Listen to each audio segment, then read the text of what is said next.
Tufa attack. Star Atlas roadmap scan number 5. Hostile activity detected, said the AI of Unity BTOL X4, now devoid of its characteristic sassiness as the ship's panel lit into combat mode.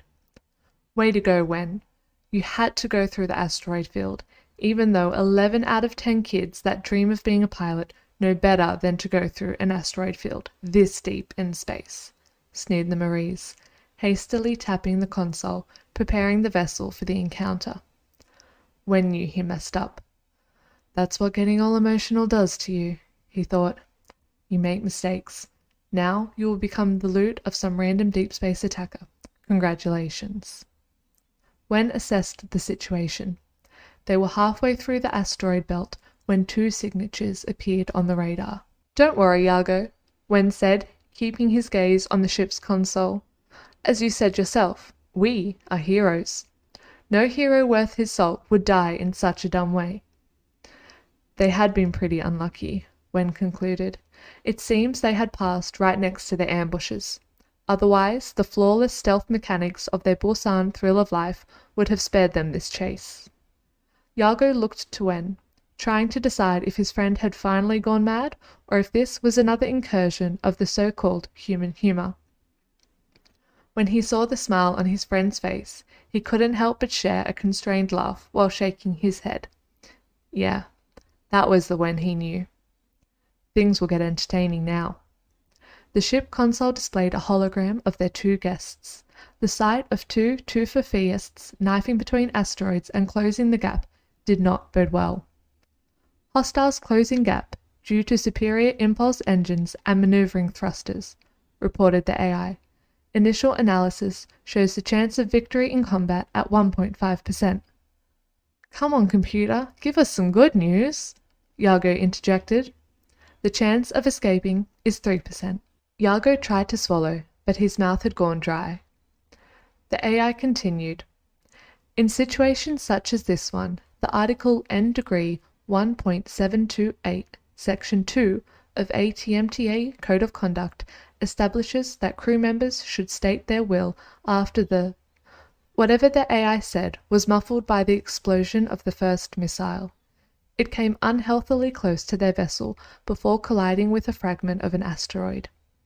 Iago, you were in control, Wen said, while typing commands to the AI to scan the whole asteroid belt and display to him the projection of the terrain.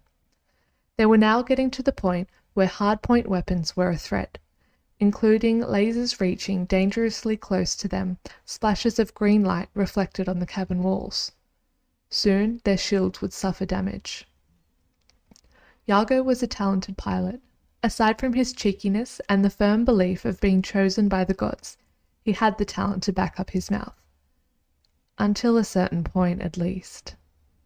They would need every single drop of talent, skill, and truth be told, luck, if they were to try what Wen was planning. Iago, adjust your course to the coordinates I'm sending. I need you to keep us alive for 2 minutes, and please try to keep our shields above 80%. I will focus on supporting you.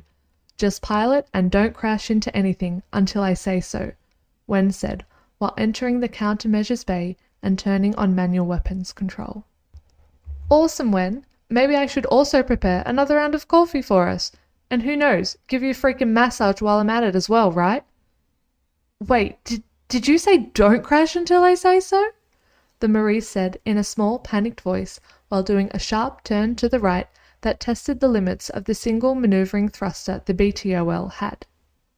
Iago knew this would take them dangerously close to the outside of the asteroid belt, where they would be easy prey for the Tufa, but he trusted Wen enough not to distract him with questions.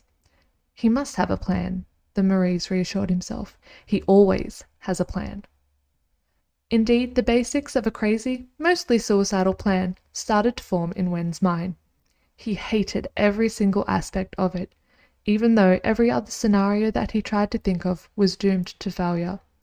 Wen had learned in his life that this kind of elaborate plan was bound to fail. In fact, he had learned from Admiral Thavagos himself, one of the leaders of the Council of Peace Army and his mentor at the Academy, that it's always better to have the flexibility of multiple unlinked plots in a battle that could create momentum for victory instead of a single, surefire plan that depends on your opponent following logical steps. Enemies rarely bow down and ask how they can best comply with your wishes, the old Thafagos would say. Unfortunately, Wenn's plan depended on their enemies giving in to their greed, not throwing everything they had at hand to destroy his ship, but aiming to wear it down to the point where they could capture it. The first step for this to work would be stalling for time until he had everything ready to go. Wenn's was midway through reading the scan's finding on the enemy's ship when the alert sounded. Enemy ship's energy signature rising, energy volley most likely incoming, automatically driving energy to our shields. "Denied permission for raising the energy on our shields," Wen shouted. His mind was racing. He knew he couldn't spare any extra energy for the defense at this point. Energy weapons, although painful, wouldn't destroy the BTOL hull that easily if Yargo could dodge at least most of the shots. Probably. Wen locked 2 of the 4 hardpoint weapons of his BTOL on each of the Theists. Hopefully, this would distract them, making them unable to fire at full strength if they needed to reinforce their shields to prevent damage to their hull. The idea seemed to work. Bullets were raining heavily from the 4 heavy machine guns of the BTOL, making their enemies raise their shield energy output and move to evade the shots. The Toofers don't want to buy more toolkits, Wen thought to himself, smiling. He concluded they were playing safe, and this was just what they needed. After hearing Wen's denial of the shield energy increase, Yargo suddenly realized the answer to why he didn't want to waste energy. That crazy human wanted to jump while in the midst of the asteroid field. Every fiber in Yargo's body wanted to scream in unison that this was a bad idea. Every fiber, including his mouth, which wanted to scream loudest of all. But he didn't have a second to spare as the enemy's laser ports brightened in anticipation of their attack. And yet, Yargo's mind suddenly relaxed. Everything disappeared from the Marisa's attention.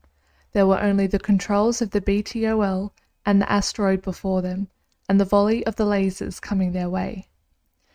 The agent controlled the BTOL as it danced across the cosmic currents of space. The vessel went right and low, up and left, as if performing a silent ballet on the stage of the asteroid field. The lasers were missing, but only just barely, showering Yargo's vision with debris from the unlucky asteroids that received the charges. Yet he didn't flinch. A very familiar corner of the Marie's mind felt the thrill and excitement building. The more complex the maneuvers, the higher the hero laughed inside him, as Yargo secretly named that part of himself. The hero and Yargo felt they could do more, so they pushed the BTOL to limits that were inconceivable for the logic of an asteroid field flight. They were somehow increasing their lead on attackers, using vessels built specifically for this kind of flight. Wen was dumbfounded by the skills displayed by Yargo, to the point that he had almost forgotten to launch the small drone ahead of them, setting up the second phase of his plan. Nevertheless, their flawless survival through the laser barrage of the 2 Theists concluded a very successful first part, and he was really confident things would work out. Then, as if by a wicked desire of the gods, misfortune struck. Something was wrong with the ship's impulse engine. This was probably due to their current extreme maneuvers, not to mention their long journey across the high-risk zone. It was all starting to take a toll on the small-sized component and thus the entire vessel. "When, whatever you're preparing, do it now. Our engine is not holding up, and if it blows, we are as good as dead." The console was a blinding sea of yellow warning lights. Updated analysis shows the chance of victory in combat at 1%, and the chance of escaping is 2%, the AI casually commented. Wen didn't answer at first. He was almost done finishing the setup for their escape. The warp drive slowly started its charge, giving them time to prepare for the jump. But first, he would need to drop some countermeasures and lure the Toofer into lowering their shields for a bit. He would need to make them send another barrage of energy attacks. The BTOL sophisticated scan revealed to Wen that the enemy ships were basic Tufa-Fiest models, equipped with only the 3 standard laser weapons on the hardpoints and the typical missile bay. Their only countermeasures were some anti-missile apparel. Yago, I'm sending you a location on the terrain, just a few miles out of the field's border. There is an enormous asteroid there, and we will need to hide behind it in about 30 seconds. You will receive my signal for the maneuver, and I will trigger all our countermeasures. Then we start the jump and pray. Get ready.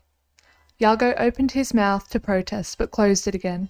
His attention focused on doing what he was told to do, trying to keep their ship together for the needed amount of time, and, though the gods will laugh, somehow attempting a warp jump in the middle of the asteroid field. 25 seconds. The enemy's weapons started shining again. This time, Wen didn't fire. His hands waited patiently on the trigger for the right moment, just before the enemy attack, to unleash his first countermeasure. 20 seconds. You could hear the sound of the warp charging, and 1 second before the next barrage of lasers started, the world around the BTOL turned white. 15 seconds. The light emitted by the ship was like the explosion of a sun.